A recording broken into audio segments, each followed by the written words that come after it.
I'm Mildred. I'm sitting on the porch of a small cottage overlooking the Atlantic, the sound of the waves a constant lullaby. The sun is setting, casting a warm glow over the water, and I can't help but think back to how I got here. It all started when my father, Richard Blackwood, showed up unannounced at my apartment. It was a cold winter night, and the wind was howling outside. I was in the middle of working on a report for my consulting firm when I heard 3 sharp knocks on my door. I opened it to find my father standing there, his suit immaculate, his gray hair slicked back. He didn't say hello. He just walked past me and dropped a folder on my marble counter. $850,000 by noon tomorrow, he said, his voice cold and authoritative.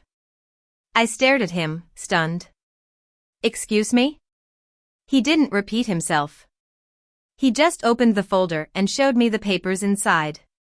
At the bottom, I saw my own signature, forged in perfect ink. For a moment, the room tilted. I couldn't believe what I was seeing. My own father had used my name, my credit, my reputation to guarantee my younger sister, Lily's, debts. Family doesn't turn its back when things get hard, he said, his tone dismissive. I smiled, a small, quiet smile that made him step back without realizing why. Because for the first time, I wasn't afraid to lose them. That night, I poured myself a drink and stared at the folder. I thought about all the times I had bailed them out, all the sacrifices I had made for my family. And I realized that enough was enough. I grew up in a wealthy suburb of New York City, where appearances were everything. My father was a powerful businessman, and he built his empire on control. Every dinner was a business meeting, and every favor came with a price.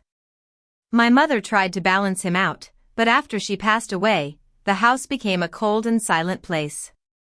Lily was the golden child. She was beautiful, charming, and always got what she wanted. Whenever she cried, my father would stop the world to comfort her. Whenever I succeeded, he would warn me not to show off. I was the responsible one, the one who always took care of everything. I paid my own tuition with scholarships, while Lily got a new car every year. Fast forward 10 years, and I had my own consulting firm in downtown New York. I had worked hard to build my reputation, and I was successful. But success didn't make me happy. It just made me more useful to my family.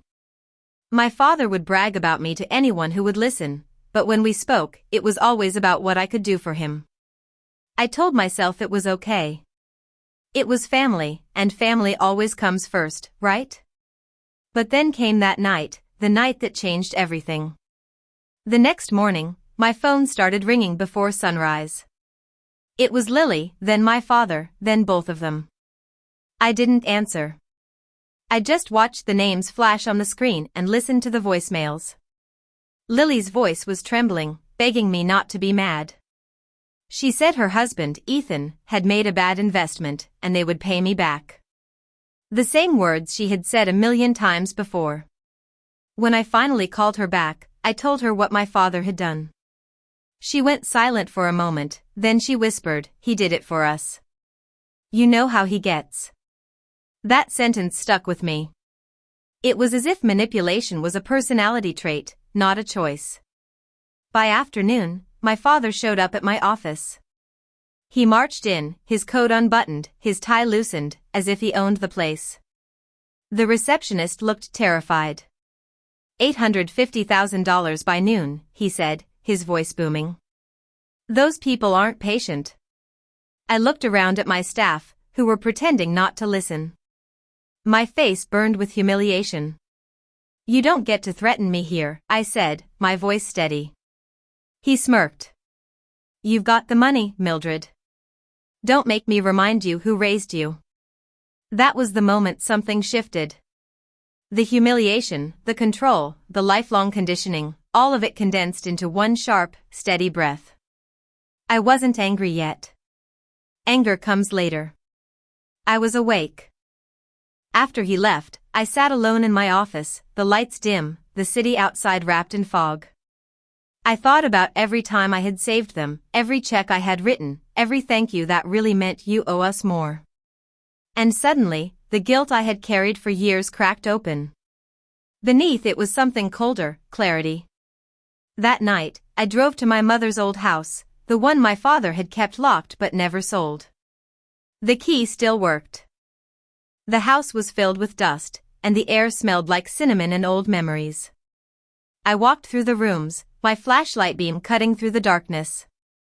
On my mother's desk, I found a small wooden box. Inside were her journals, her handwriting neat and certain. "Kindness without boundaries becomes servitude," I read. I closed the lid and smiled. By the time I stepped back into the cold, the plan had already started forming, precise, deliberate, inevitable. The next 48 hours moved like a storm that only I could hear. Outwardly, I was calm. I answered emails, drank coffee, and showed up at meetings. Inside, every word my father had ever used as a weapon replayed in perfect clarity. "Family comes first. Don't embarrass us. You're the strong one." It all sounded like a single command: obey. Not this time. That night, I called my attorney, Sarah Thompson, the one person who knew what my silence really meant. "I need to lock everything down," I told her. She didn't ask why.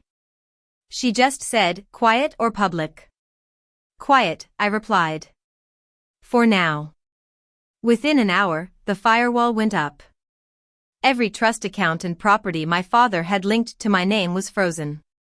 I revoked his signatory rights from the family foundation he had attached to my social security number for convenience. The word tasted bitter now. While the documents were being processed, I started building my own. I scanned receipts, tuition bills, wedding costs, mortgage payments, and transfers labeled temporary help. Each one was proof that I had been financing their comfort for years.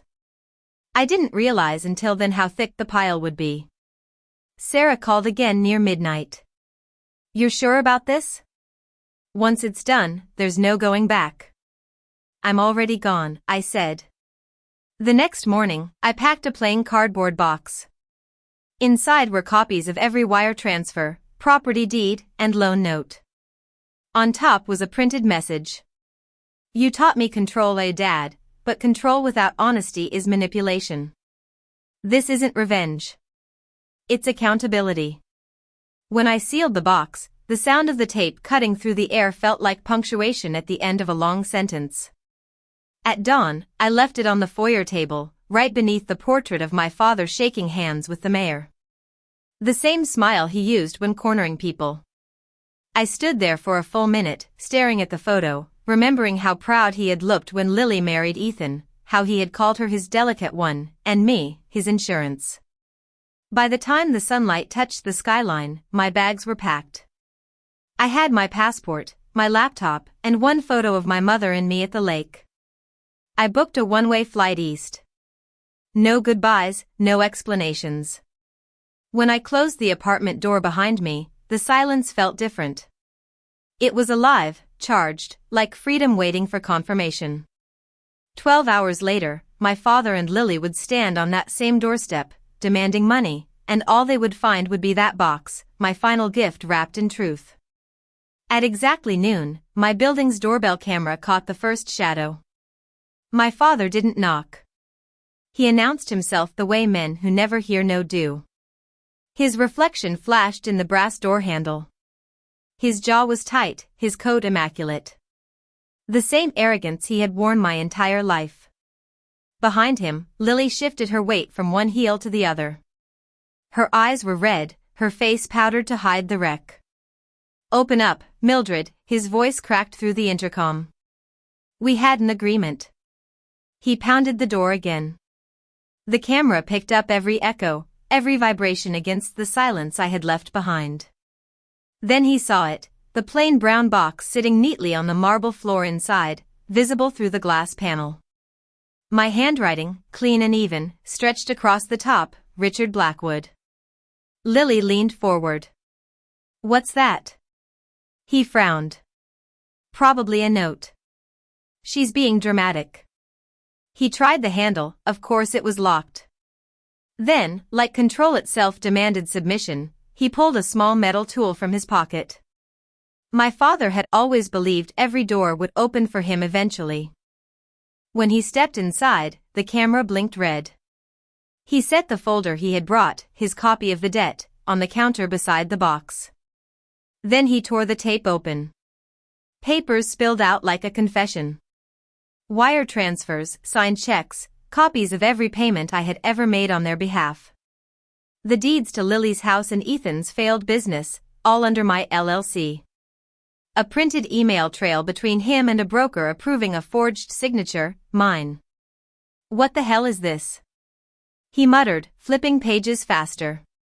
Lily hovered behind him. Is she suing us? He ignored her. His fingers trembled.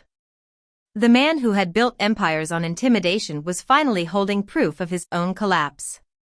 Then he found the USB drive. Small, silver, marked with a single word, listen. He plugged it into the small Bluetooth speaker on my counter, the same one he had once called a waste of money. My voice filled the room, low and steady. You taught me that family comes first, but you also taught me how to lie, how to control, how to take. What's inside this box isn't revenge, Dad. It's the truth. You called it family. I called it debt. Now we're even. A pause. Then the faint sound of waves, recorded from the main shoreline I was watching that very moment. Lily covered her mouth. She recorded this. He didn't answer.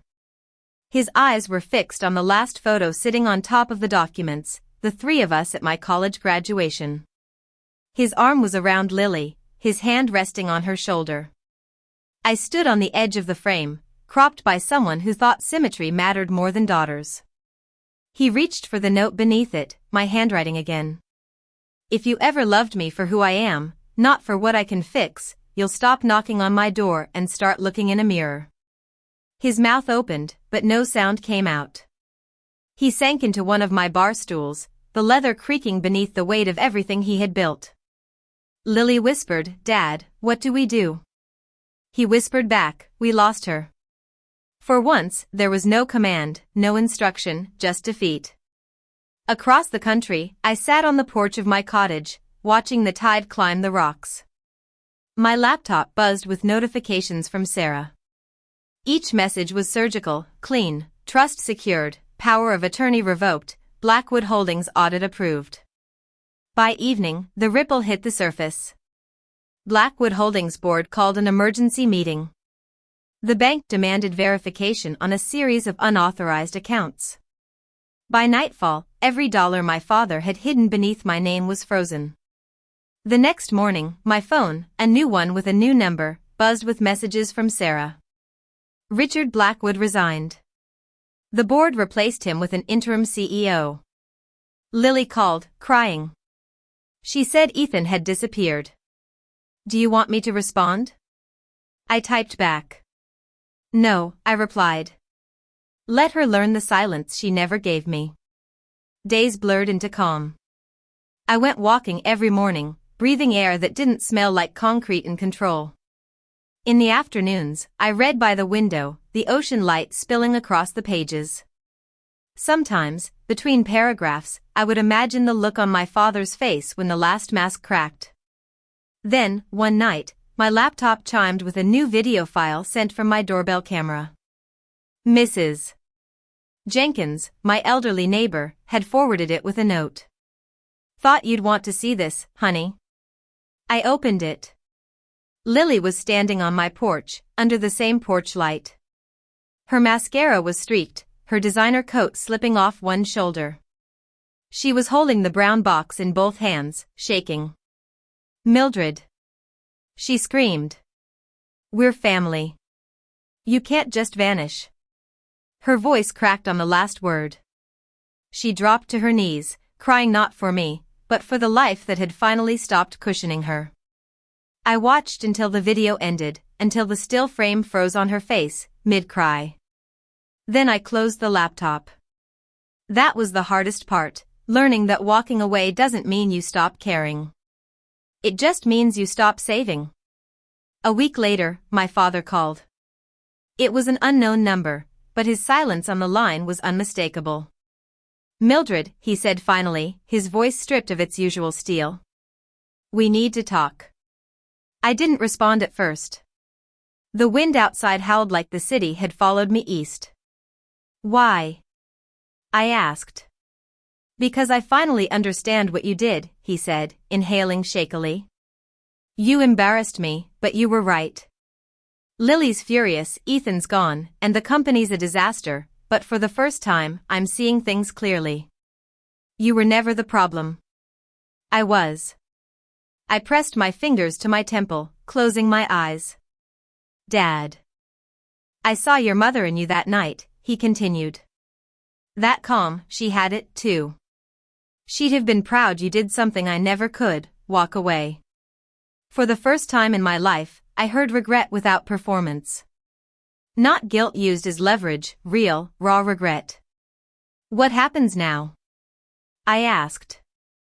"I don't know," he admitted. "Maybe we start by being honest." He let out a weak laugh. "Maybe one day I'll visit." "No folders, no demands, bring coffee," I said softly. "Not debt." His laugh deepened, sad but human. "Deal." When the call ended, I sat there, the phone still warm in my hand, the ocean murmuring beyond the window. For years, I had thought power came from control. Turns out, it comes from release. At that moment, somewhere across the continent, I knew he had seen the empty space where my box once sat, and finally understood that it wasn't revenge I had left behind. It was truth. 3 months later, I had almost forgotten what constant tension felt like. Maine had a rhythm that demanded you slow down, the gulls screaming over the dock, the smell of salt and coffee drifting through every window. I rented a small place near the water and started teaching a weekly workshop at the community center, Financial Boundaries for Women. 10 seats, always full. They came with the same stories, told in different voices: the mother who kept bailing out her grown son, the sister who couldn't say no, the wife whose husband used her credit card just for now. Each time I spoke, I heard pieces of my past echo back at me. And for the first time, it didn't sting. It clarified. One evening after class, my phone buzzed. It was an unknown number. I almost ignored it until instinct whispered her name. "Mildred." Lily's voice was quiet, almost shy. "I heard you're teaching. Dad's doing better. He joined some accountability group. He even writes letters now." I smiled faintly. "That sounds new." "I got a job at a furniture store," she continued. "A real one. No commissions, no excuses. It's quiet." "Quiet's good," I said. "Means you stopped running." She hesitated. "Thank you for not rescuing me." When the call ended, I sat on the porch, the tide inching closer, silver under the moonlight. The past felt like something far behind, not hovering anymore. Somewhere inside the house, the kettle whistled. I stood up, whispered to the waves, "That's enough." A few weeks later, I opened my mailbox and found a postcard. A photo of a fishing dock, the handwriting uneven but familiar. "You were right. I taught you everything about business and nothing about love. Learning now, proud of you. Dad." I pinned it above my desk, beside a note from one of my students that said, "You helped me say no for the first time." That night, I walked down to the shore. No phone, no noise, just the soft rhythm of the waves and the kind of freedom that doesn't need permission. If this story hits close to home, drop a comment below. Tell me where you're listening from and what enough means to you.